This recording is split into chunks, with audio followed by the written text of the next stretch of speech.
السلام علیکم، میرا نام ممتاز احمد خان ہے۔ جیسا کہ گزشتہ دن ہم نے لاہور پریس کلب کے سامنے انٹرنیشنل ہیومن رائٹس کے پلیٹ فارم سے ایک احتجاج بھی ریکارڈ کروایا، جس کو کافی چینلز نے دکھایا بھی، اخبارات میں بھی رپورٹ ہوتا رہا ہے۔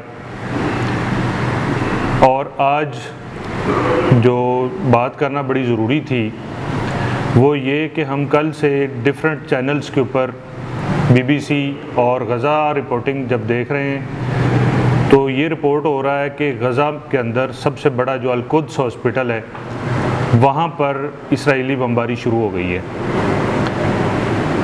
القدس ہاسپٹل میں نہ صرف مریضوں کا علاج ہو رہا ہے، وہاں پر بہت سارے بے گھر ہونے والے افراد پناہ لیے ہوئے ہیں۔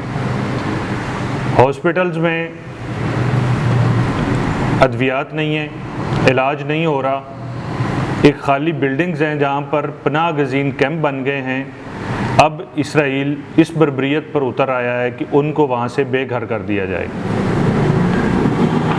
مسلم امت کے لیے لمحہ فکریہ یہ ہے کہ جس غزہ کے اندر فلسطینیوں کے لیے اسرائیل نے پانی، بجلی اور خوراک کی سپلائی بند کر دی ہے، اسی اسرائیل کو بالکل چند کلومیٹر کے فاصلے سے مصر میں سے گیس پائپ لائن کی سپلائی جاری ہے اور عرب دنیا سے آئل کی سپلائی بھی جاری ہے، جبکہ اس کو مشروط کر کے ہمارے مسلم ممالک کے جو حکمران ہیں وہ یہ سپلائی بحال کرا سکتے ہیں۔ اس کے اوپر کسی نے ابھی تک بات نہیں کی۔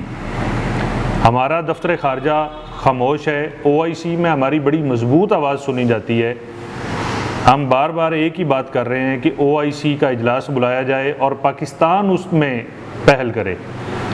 پاکستان سلامتی کونسل کا اجلاس نہیں بلا رہا، پاکستان اقوام متحدہ میں اپنا احتجاج ریکارڈ نہیں کروا رہا، پوری دنیا سراپا احتجاج ہے۔ پاکستان کے اندر جماعت اسلامی اور دیگر تنظیمیں جو ہیں اس کے اوپر سراپا احتجاج ہیں۔ ہم یہ چاہتے ہیں کہ سرکاری سطح پر بھی پاکستان سے آواز اٹھائی جانی چاہیے۔ اب مصر کے اندر سے مصری فوج بیان دے رہی ہے کہ جی ہم ان کو تنبیہ کر رہے ہیں کہ یہاں اٹیک نہ کریں، جبکہ دوسری طرف عملی طور پر کوئی کام نہیں ہو رہا۔ یہ لمحہ فکریہ ہے، اس بات کے اوپر یہ بات ہونی چاہیے اور پاکستان اس کو لیڈ کرے کہ آپ ان کی سپلائی لائن بند کریں ان کے اوپر، تاکہ پریشر بلڈ ہو۔ ترکی لاکھوں لوگوں کا اجتماع سڑکوں پر تھا، ہر آنکھ نے دیکھا، وہ لوگ نعرے لگا رہے تھے، لیکن عملی طور پر وہاں ترکی نیٹو کا مستقل ممبر ہے۔ ترکی کو چاہیے کہ اس کے اوپر اپنا پریشر بلڈ کرے، جو کہ عملی طور پر ابھی کوئی رزلٹ نظر نہیں آ رہا۔ ایک طرف امریکہ کہہ رہا ہے کہ یہ جنگ بند ہونی چاہیے اور دوسری طرف حزب اللہ اور دیگر عرب ممالک کے اندر وہ نشانہ بنا رہا ہے مجاہدین کو اور مسلم آرمی کیمپس کو، اور ایک طرف وہ کہہ رہا ہے ہم ایران سے جنگ نہیں چاہتے، اور دوسری طرف وہ ایرانی تنصیبات کو جو کہ شام کے اندر، لبنان کے اندر، عراق کے اندر ہیں، انہی اڈوں پر وہ حملے کر رہا ہے۔ یہ خدا نے خواستہ دنیا عالمی جنگ کی طرف بڑھ رہی ہے۔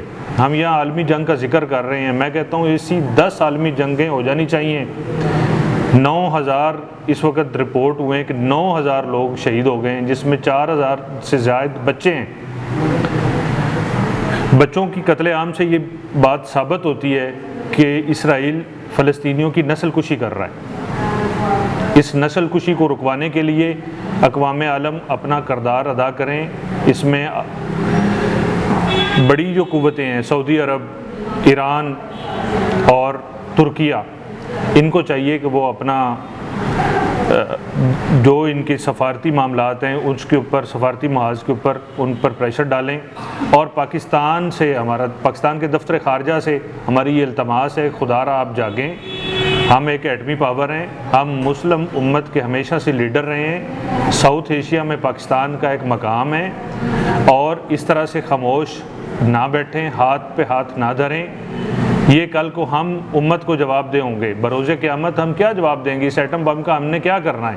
ہم یہاں بھوک اور افلاس ہم نے دیکھی اور ایٹم بم بنایا، اور آج اس ایٹم بم کی ہمیں ضرورت ہے تو ہم خاموش بیٹھے ہیں۔ میں یہ نہیں یہاں بات کر رہا کہ ایٹم بم چلنا چاہیے یا خدا نہ خواستہ کوئی ایسی جنگ ہونی چاہیے کہ جہاں بے گناہ لوگوں کا خون بہے، لیکن ہم یہ کہتے ہیں کہ ایٹمی پاور کی بات سنی جاتی ہے، بات مانی جاتی ہے، ہم وہ بات نہیں کر رہے، اس قدر مضبوط آواز نہیں اٹھ رہی، اور نہتے فلسطینیوں کے اوپر دن رات بم برسائے جا رہے ہیں، ان کی نسل کشی ہو رہی ہے، ہاسپٹلز میں لوگ پناہ لیے ہوئے ہیں، علاج تو وہاں ویسے بھی نہیں ہو رہا، اب ان کو وہاں سے بھی بے گھر کیا جا رہا ہے۔ رفح بارڈر کو سیل کر دیا گیا ہے دونوں طرف سے، مصر کی طرف سے بھی اور غزہ کی طرف سے بھی، اور اگر وہاں پر موومنٹ ہوتی بھی ہے تھوڑی بہت تو وہاں پر میزائل حملوں سے ان لوگوں کو شہید کر دیا جاتا ہے۔ اس کے اوپر فوری طور پر ایکشن لیا جانا چاہیے۔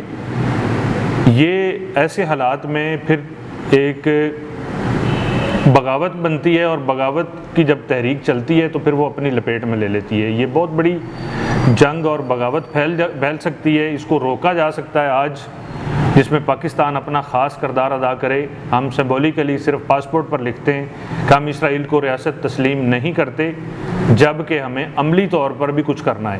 ہم ان کی پروڈکٹس کا بائیکاٹ کریں، ہم لابنگ کریں انٹرنیشنلی، ہم ڈائریکٹلی اگر اسرائیل سے بات نہیں کر پا رہے، ہم عرب ممالک کے تھرو، ہم مسلم ممالک کے تھرو ان سے بات کر رہے ہیں، ہم اپنا کردار ادا نہیں کر پا رہے جس طرح سے کرنا چاہیے۔ جو اس وقت کی ضرورت ہے ان لوگوں کی مدد، لیکن پاکستان کے جو اس وقت جغرافیائی حالات ہیں اس میں ہم ان کی ہیلپ نہیں کر سکتے۔ ہم آج پاکستان میں یہ آواز اٹھائیں تو یہاں کروڑوں روپے کی اشیاء لوگ ان کے لیے ڈونیٹ کرنے کے لیے تیار ہیں، لیکن وہ وہاں پہنچیں کیسے؟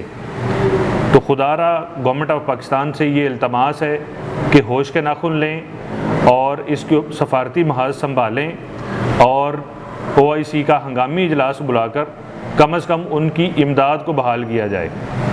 آج اگر ہم نے القدس کی، الاقصیٰ کی ابابیلوں کا ساتھ یعنی کہ حماس کا ساتھ نہیں دیا تو یہ امت کبھی اپنے آپ کو معاف نہیں کر پائے گی۔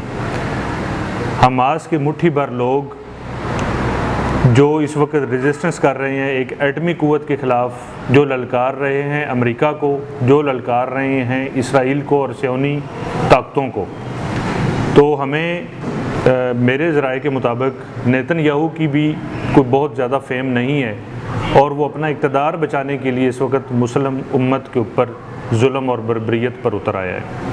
اسی طرح سے جب ہمارے ہمسائے ملک میں الیکشن ہوتے ہیں تو مودی بھی الیکشن جیتنے کے لیے مسلمانوں پر ظلم شروع کر دیتا ہے اور پاکستان پر بار بار در اندازی، جس سے ان کو فیم ملتی ہے۔ یہی کام اس وقت اسرائیلی حکومت کر رہی ہے، اپنا چہرہ بچانے کے لیے، اپنی کرپشن کو چھپانے کے لیے، اپنے کیسز کو ختم کروانے کے لیے، اور تمام تر چیزوں کی توجہ دوسری طرف کرنے کے لیے وہ غزہ کے نہتے مسلمانوں پر ظلم اور بربریت کی داستان رقم کر رہے ہیں۔ مسلم امت کو یہ بھی سوچنا چاہیے کہ وہ آئل، وہ روٹس، وہ گیس اور دیگر ساری سہولتیں مڈل ایسٹ کے اندر جو پناہ گزین بن کر آئے تھے یہودی، وہ ہماری استعمال کر رہے ہیں، اور ہمارے ہی لوگوں کو الاقصیٰ مسجد میں نماز پڑھنے تک سے روکا جا رہا ہے۔ نہتے فلسطینیوں کو ادویات سے محروم رکھا جا رہا ہے۔ آج کی رپورٹس کے مطابق اگر ان کو اب فوری طور پر جنگ بند بھی ہو جائے اور صرف سپلائی بحال نہ ہو تو باقی بچ جانے والے لوگ وبائی امراض میں مبتلا ہو جائیں گے۔ ہزاروں نہیں لاکھوں ٹن بارود برسا دیا گیا ہے غزہ کے اوپر، اور اس غزہ چھوٹے سے ایک ایریا کے اوپر جہاں پر معصوم جانیں، جہاں پر اب آکسیجن صاف نہیں ہے، اس کا ٹمپریچر بڑھ گیا ہے اس غزہ پٹی کا، تو وہاں پر ہزاروں لوگ ملبے کے نیچے دبے ہوئے ہیں۔ یہ تو میڈیا بتا رہا ہے اور بڑا کم رپورٹ ہو رہا ہے، اور وہاں تعفن پھیل رہا ہے۔